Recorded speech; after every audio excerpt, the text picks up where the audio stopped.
Hey guys, how's it going? Michael Troy here, and today we are looking at Barry Windsor-Smith's Monsters. Alright guys, so this one is really special. First of all, check out how thick it is. It's like 365 pages. It's all black and white.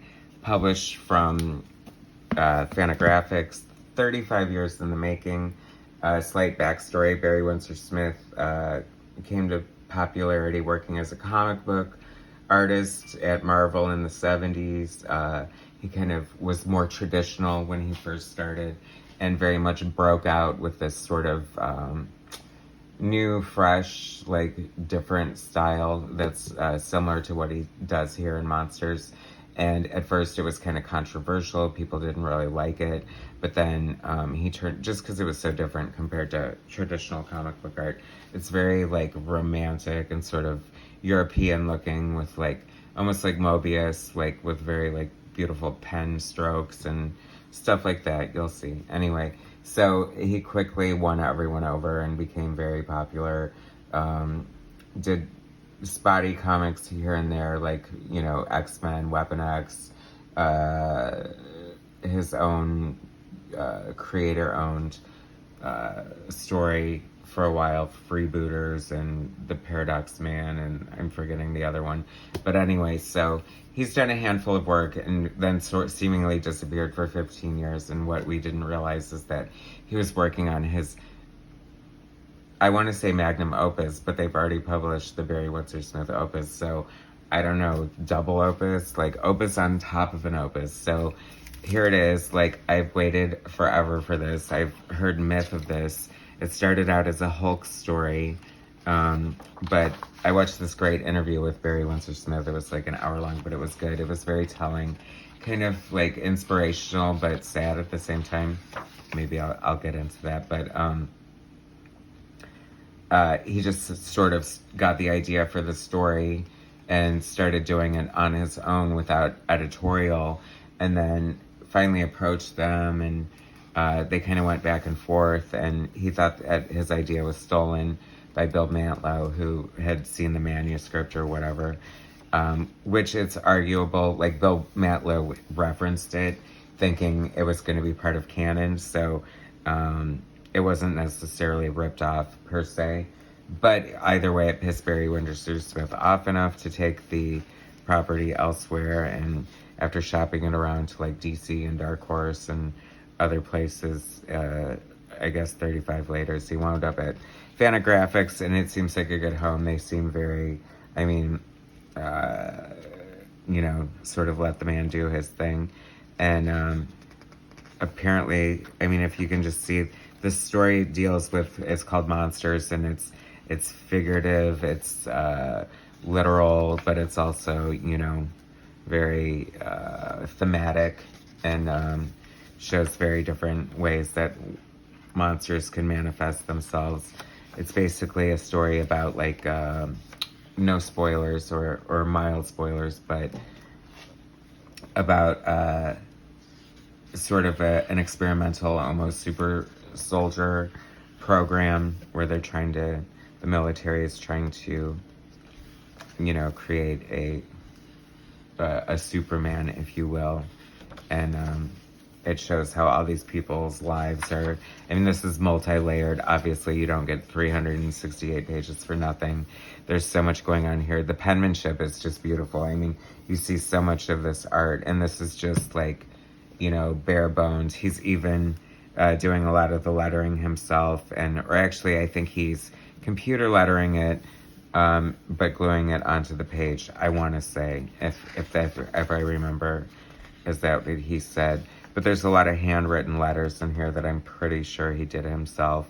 And it just has this lush, if you guys aren't familiar with Barry Windsor-Smith's art, it's sort of like Bernie Wrightson-esque in the way that it's very, it almost looks like beautiful, like woodblock prints from, you know, centuries ago or last century or whenever.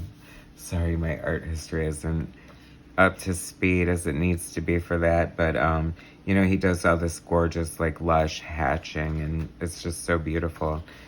This did not start in color, he said, or I mean start in black and white, because, you know, he thought it was going to be a Hulk story.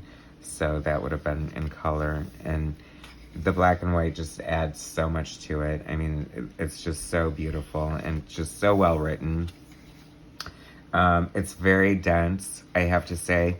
I have a little bit of ADD, so I didn't read this all in one sitting. And it's pretty heavy content-wise and thematically. Like, there's some heavy things that happen. You know, there's children and, like, an abusive alcoholic father and just things like that, you know, are good stories to tell, necessary, I suppose, but sometimes it just kicks you in the gut. But it goes back and forth in time, and it goes back and forth from the war to home, the woman waiting for her husband to come home. I mean, come on, this is like such killer great Barry Windsor-Smith art. I'm gonna try to go through it like not too slow because it's freaking huge. But this has like a great supporting cast. You've got like this soldier, or this, was he a general? And his family. They show his family life, and like he collected comics as a kid. I like when they throw little things like that in there. It's a great splash page. I don't want to spoil too much for you guys, but I mean, we know it's about a monster. You see him on the cover, so. I mean, I just can't. I mean, this was like 35 years in the making. Barry Windsor-Smith really not doing too much else, I think he said, artistically, and just, you know, this was 30 or 40 pages more than you see here, and he had to edit. And it's funny because it is a slow burn in a lot of ways. There are certain things that were a little, maybe not distracting to me, but there's a few scenes in here where they talk a lot of German and there's no translation. And I thought, you know, it would really take me out of the story to like stop and try to translate this right now. So I didn't. So I figured perhaps, you know, either it's unnecessary to the story, or you can figure it out from the storytelling. So unless you need a literal translation, but some of the German is translated, so it's not all lost. This is just so much beautiful work, like the trees and the,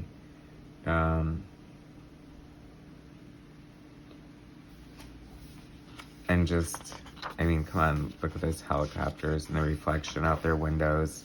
And this is all, you can just really, I mean, of course digital art is amazing, and it's so great what they can do with digital coloring and all that stuff.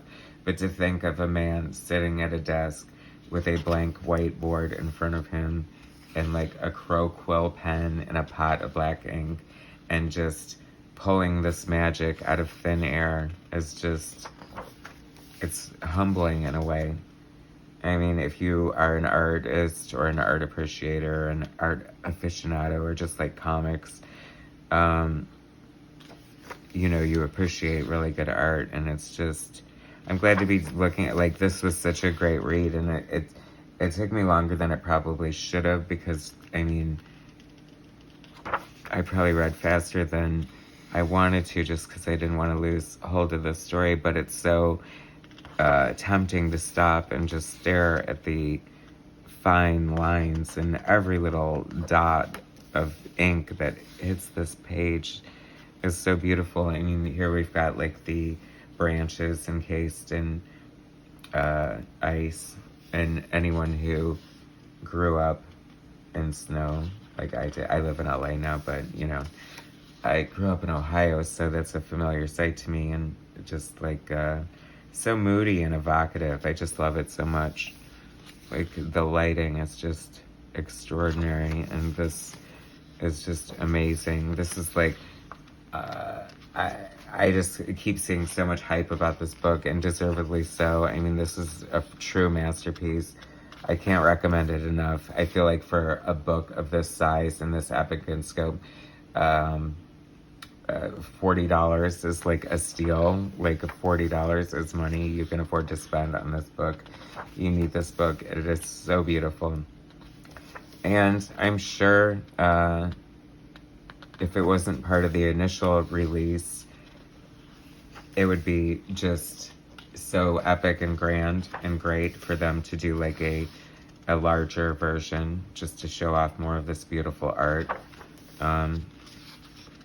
Barry Windsor-Smith said that he would like to release like a quote-unquote quote-unquote director's cut version with the extra pages and some of his notes and things like that. So that would be like super cool. So I'm guessing, although I guess you could realistically get a font for that, but if that's his handwriting, that's pretty freaking impressive. But a little bit too much with the letters, if I had to criticize. I don't know. Maybe because I think that it's just one of my pet peeves in comic books when there's a lot of text like that, because I know that sounds lazy, but comic books is such a visual medium for me that it kind of chaps my ass when there's like text for days. But that isn't too bad. I mean, that's a minor gripe. I'm just going off on a tangent about, I'm trying to think of an example of like when that's been done, but nothing comes to the top of my head. It's funny because, obviously, so different. This is not really a superhero story. It's more of a horror story or a psychological drama. And, I mean, this, like, Netflix, are you reading? I said this in one of my other videos too, but Netflix needs to get on more of these properties. Like, I would be surprised if the movie rights didn't sell to this, because it's so cinematic and epic in scope, like, in itself. And I hope that if they do adapt it, that a director would be smart enough and have the wherewithal to be as close to the source material as possible. Maybe so far as, like, although I could see it in color for TV, but like a black and white sort of series, like 6-episode series. How fantastic would that be? I just love when little things pop up like this. It just makes me want to, like, as an artist, just like, I love the process of inking. Inking is like the bane of my existence because of line weight. I always make them way too thick, and not enough variance. And there's such an art to it, but it's like, it's addictive. Like, you get it in there and you just want to add more and more lines and just like, oh, look what I can do. He's the master of cross-hatching. It's so funny because in the interview, I'll try to link it in the description because it's a worthwhile interview for sure.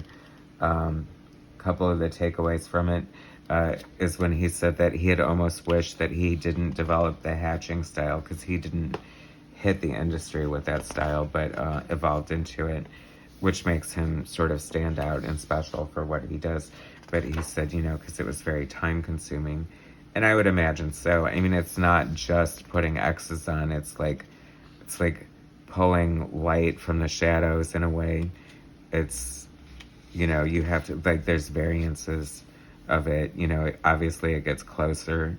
The lines get closer the further away to make it darker, depending on the light source and whatnot. But for any artists out here who are watching this because they love art, and if you do work digitally or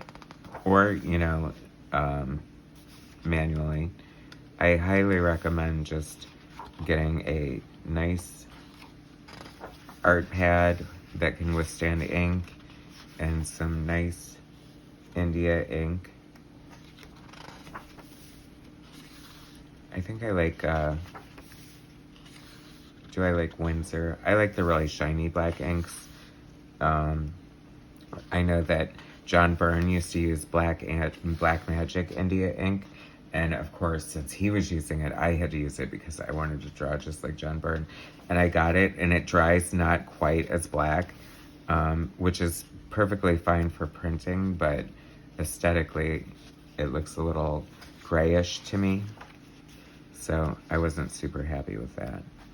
But so many delicate little lines, and just like, I don't know. I mean, I can just see like the way the brush or the the pen nib just leaves the page, and I don't know. That's like the beauty of manual art, you guys, is because you get little things that just, because I feel like with digital, which is pretty much how I exclusively work now, but you can't get like the happy accidents or the bleeds and the, just the naturalness that you get when you're doing something like this. I mean, you can get some great effects, don't get me wrong, I've actually learned a lot about inking from digital inking, just because, you can sort of, because it reacts very well to the pressure of your Apple Pencil or whatever. I mean, this art is just gorgeous. It goes on for days. They really should do an art exhibit where you can visit the pages in person. I wonder what he will do with the original boards.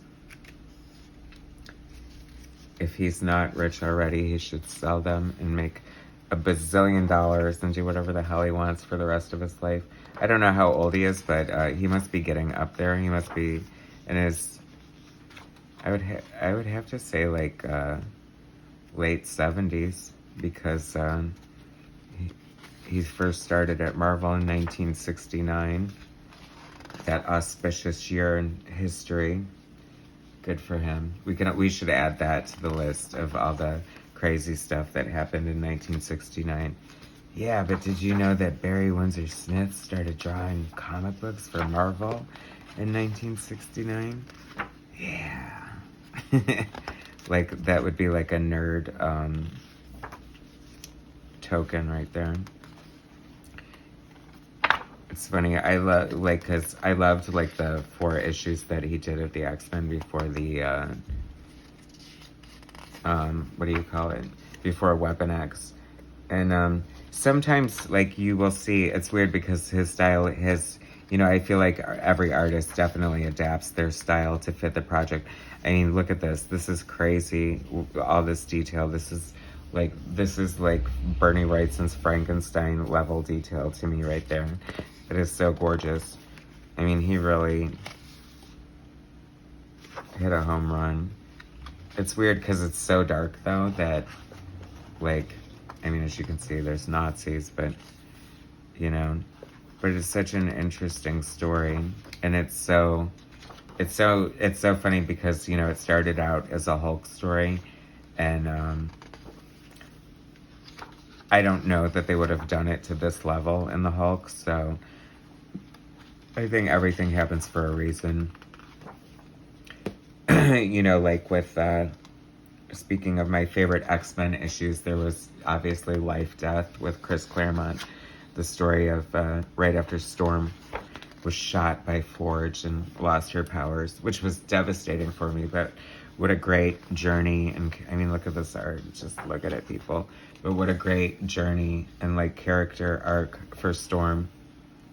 That's why I love Storm so much. And it's weird because I can't imagine like being a comic book fan now and getting into the X-Men and just being introduced to Storm, because she is like Chris Claremont's character. Like, that is the only version that I've ever read that, I mean, nobody gets it right, I don't think. And, maybe people have come close. I'm sure that so many people have, post-Claremont versions of Storm that they love, but for me, he just, like, nailed the character so much. But anyway, the point I'm getting at is that they did such a great Life-Death story together, and they did Life-Death Part 2, where she went to Africa, and then, there was supposed to be Part 3. I don't know exactly what happened with it.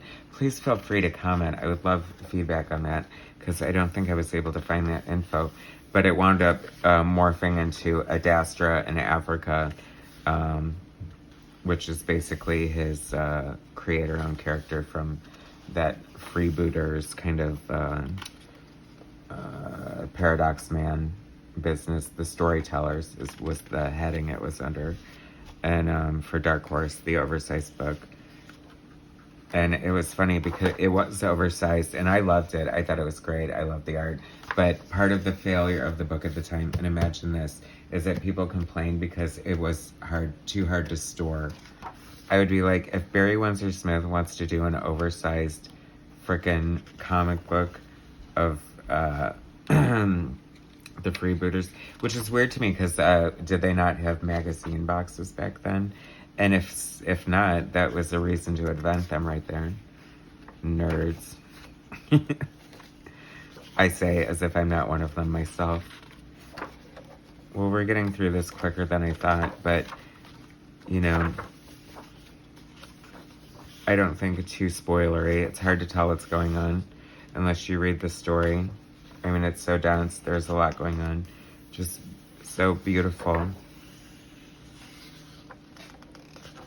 I have to, like, I'm not disappointed. Like, after, this was 35 years in the making. And, you know, I don't think I ever thought it would see the light of day.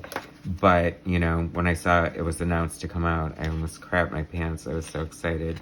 And here it is. And like I said, you know, you wait forever for a project and you really want it to blow you away and be good and worth the wait and be everything that you built up in your head so far. Well, this is worth all that, plus a bag of chips. Trust me, it is so good.